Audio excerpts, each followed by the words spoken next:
Gaffer, we've had a number of challenges so far. Is tomorrow's game against Charlton the toughest challenge so far?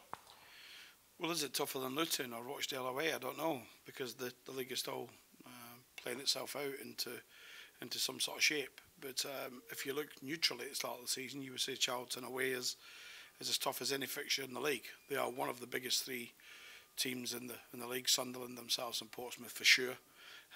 Charlton have got a fantastic history, brilliant supporters, and the Valley it's always a tremendous place to take your team to play, but only when you get a positive result, and that's the toughest challenge, because they've got a good young manager, impeccable playing career, outstanding playing career. I lately have got some time for him, and some brilliant players. You know, a squad that many would be pleased to have it anywhere in this league. Speaking to Ryan Tafazoli after the game on Saturday, he obviously remembers Charlton well from last year. It was a game we controlled for long periods and obviously conceded twice in the last 5 minutes. And I suppose that highlights exactly what Charlton are about, that they kept going and they've got players that can hurt you. Listen, I was at that game as a Posh supporter, and I was one of the numpties that left in 87 minutes.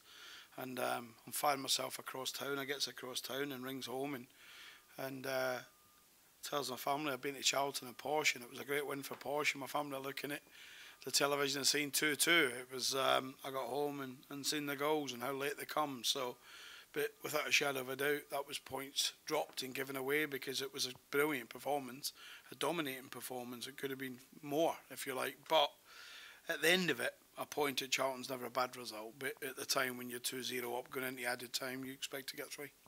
The fact that ourselves, Portsmouth and Leeds, are the only sides with 100% records after the first 3 games, does that highlight just how good an achievement that is, given the fact that inconsistency can happen in the first week of the season? Well, it's very difficult to win 3 games in a row at any stage, unless you're Manchester City. I think if you look around the country and you look at how many teams win 3 in a row outside the exceptional top 3 or 4 in the Premier League, then how many actually win 3 games in a row? It's tough to achieve. Really, real place for Leeds United. Absolutely buzzing for them. I hope they end up in the Premier League. It's where that great club deserves, and buzzing for us, as we should be. And of course Portsmouth's another great club, and I expected them to be doing really well with Kenny. In fact, they were one of my tips to be in the top group at the end. Now, OHara and Dembele were both doubts ahead of the game. They both came off on Saturday after contributing to the victory over Luton Town. Where are they fitness-wise, or is that something you're still monitoring? We're still monitoring it. You know, we didn't take them off on Saturday because they were fresh and still running. They were both feeling the effects of why we'd left them out of training for a couple of days, and why they had to go through a fitness test to be fit for the game against Luton.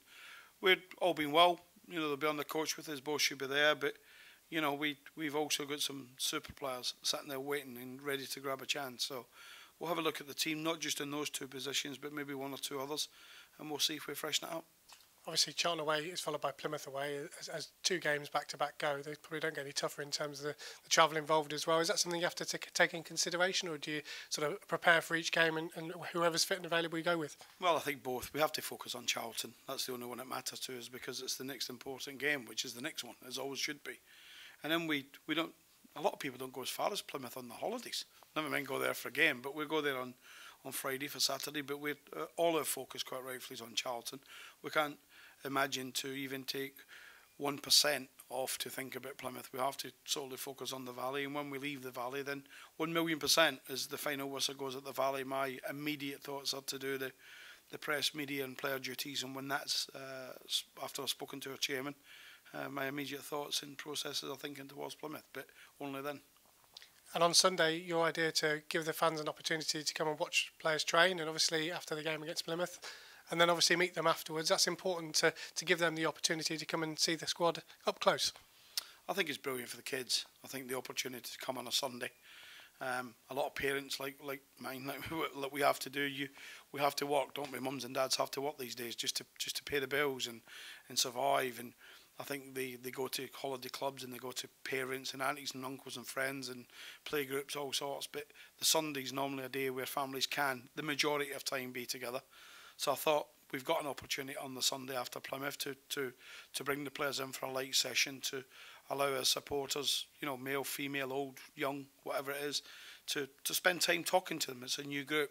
Some of these lads have already getting great recognition for the work they're doing in the area, for the charities, and of course in our club shop. And I want this group to be loved by our supporters. There's a lot of kids in our team at 19 and 20 that you'd love to have as your son, and we've got a lot of them in this group. It's the youngest average age Posh side in many years.